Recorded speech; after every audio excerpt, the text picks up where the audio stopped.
Yes, oh yes, it's our Sunday Sweet Sunday episode. Ito po si Alwin Ignacio, the diva that you love. Kasama ko aking kaibigang bonggang-bongga. Glenn si Bongga! Ito po syempre pa ang reality show. Ang Taria Talakayan Showbiz Edition, and of course, for our easy round, we cannot get enough of them. Correct! At ang pag-uusapan natin ngayon, syempre pa, ay ang Southeast Asian Pop Superstar Group, ang SB19 na sa kasalukuyan ay patok na naman kasi nga second time silang nag-perform sa First Take. At take note, ang kanta nilang Mapa ay nang dahil sa First Take, ang video ng First Take guest nila ay may more than 1 million views na. Correct. Palakpakan naman for SB19. Bongga. Kaibigan Glenn, napanood mo ba ang video, ang pagkanta ng Boys sa First Take na Mapa? How did you find it? Ang galing talaga nila, grabe. Alam mo yung yung pagpasok pa lang nila, parang kabado sila kasi Yes. yung pagpasok nila parang ang tahimik Oo, sabi ni Josh. Oo, 'di ba? Tapos syempre alam mo naman sila, ready lagi, 'di ba? On the go 'yan. So, sinimula ni Justin na alam mo naman napaka-charming ng boses ni Justin, 'di ba? Tapos biglang pumasok si Stel with his angelic voice. At yung mga paibang niyang todo. Oo, di ba? Pa-high at low register. At tapos na nagsabay-sabay na sila, naku, doon na lumabas yung harmony, yung blending, ang galing-galing talaga. And what is even more surprising about Mapa now is ito na ata ang pinakamagandang version ng Mapa na narinig ko. Before we even talk about First Take, ang mga achievements ng Mapa of late is yung lyric video niya sa YouTube may more than 100 million views na. At isa yan sa mga dahilan kung bakit for their second song sa First Take, yan ang pinili ng mga Japanese producers. Again, we have to emphasize na ang First Take ay isang palong-palong at pangmalakasang YouTube channel sa Japan. At talagang super VIPs at superstars lang talaga ang naiimbitahan. Take note ha, hindi kayo nag-a-apply. Iniimbita kayo because of your merit as artist. At hindi lang dati, puro mga Hapones lang ang nakakatungtong sa First Take. Ngayon, ang kauna-unahang Filipino boy band, ang SB19, at ang kauna-unahang Southeast Asian act, ang ating Southeast Asian Pop Superstars ng SB19, ang nakatungtong sa First Take at not once, but twice. Correct. Kaya, bakit yun naman hindi papalakpakan si Pablo Nace, si Josh Callen Santos, si Stel Ajero, si Justin De Dios, and of course, si Ken Suson. Ako, on a personal capacity, parang crying song sa akin ang Mapa kasi yung lalong-lalo na yung part ng letra ni Josh Callen Santos. Yung letra niya kasi in real life, si Josh Callen Santos po, hindi niya talaga nakilala ang daddy niya. Hindi niya talaga nakilala ang dad niya.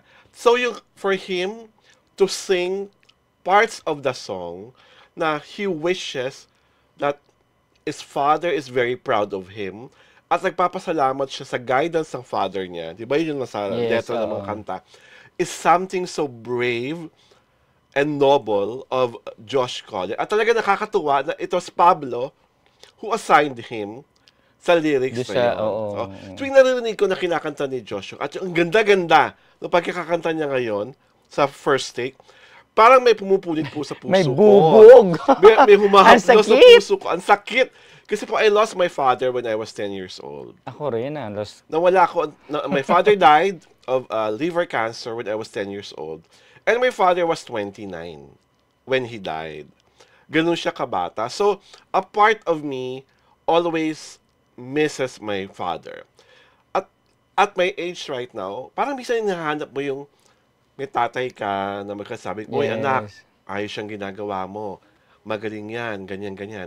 So that part of me is always there. So every time I hear that, nag-well up, nag-tear up ako kasi parang correct. Ang sarap Ako lang, din. di ba? Ang sarap lang ng feeling na buo Kasi, ang parents mo. At alam naman natin lahat na kayo nila ginawa ang Mapa bilang tribute sa mga magulang. Papasalamat pati, di ba? Pakasalamat at pasasalamat sa mga magulang nila. Yes. At alam po naman natin na talagang grabe ang suporta ng mga parents ng SB19. Lalo na talagang hindi naman po madali ang pinagdaanan nila bago nila na-achieve itong Pinoy Pop Kings na stature na meron sila.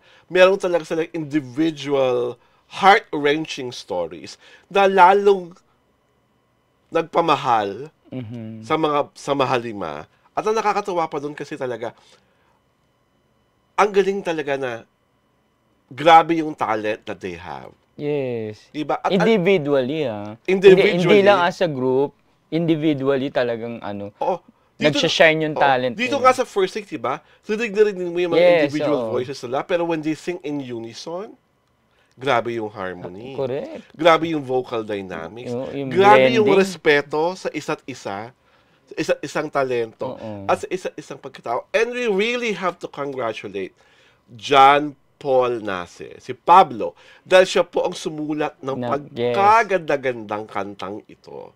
At ang ganda ng pagkakadistribute niya ng mga lyrics sa kanyang mga SB19.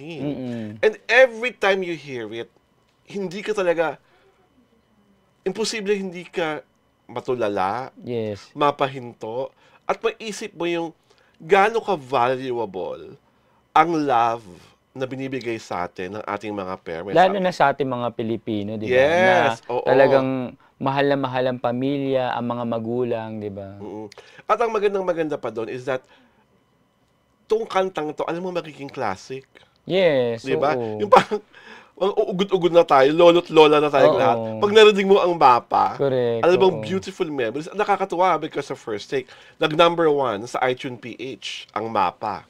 At umaalago lang naman yung album na nandoon ang mapa. Ito yung Pagsibol. Diba? Sa Pagsibol album. So, congratulations SB19 for always making the Filipino proud because of your talent. Diba? Imagine nyo naman yung unang-unang yung song na Gento, parang 2.4 or 2.5 million views ang na-earn na after 2 weeks of being on the YT channel of First Take. At dahil nga po sa First Take, pinamanifest namin ni kaibigan Glenn na magiging 9 million na organic subscribers namin. Kaya, inspired kami SB19 dahil sa inyo.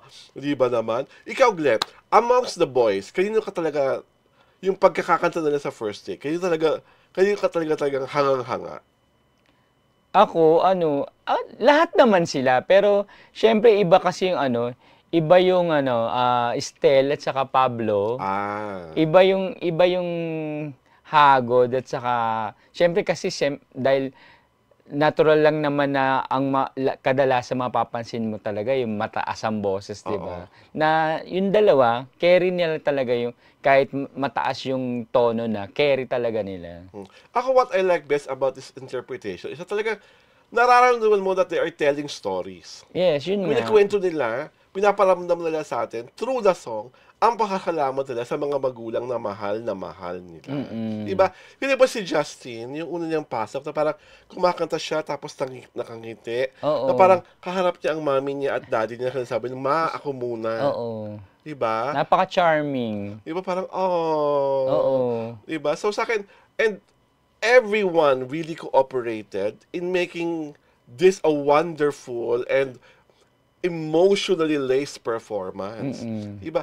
Wala ka talagang tulakabigin. Syempre si Ken, diba? With his low voice, diba? Saka hindi yung kahit yung kumanta na si Ken ng mataas ang tono. Yes, ang ganda-ganda pa rin ng pagkakakanta. So congratulations, boys. We hope that because of Mapas, because nakinanta nyo ang Mapa sa First Take, mas marami pang maging 18. Mas marami pang manalig.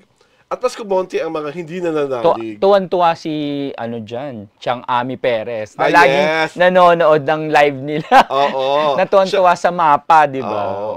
Chang Ami is favorite ng Mapa. One of their fan ng SB19. May biroan pa nga sila, di ba? Yung na biniro nila, nonchalant daw si Ken, di ba?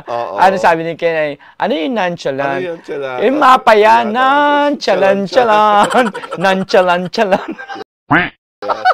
At talagang, again, SB19, thank you for your talent. Thank you for your artistry. Yes. And thank you for making Wagayway, the Filipino flag, because of your music. On that note, ito po si Alwin Ignacio, the diva that you love. Kasama ko ang aking kaibigang bonggang-bongga, Glenn Sibonga. Ito po ang The KT Show, ang Taray at Talakayan Showbiz Edition.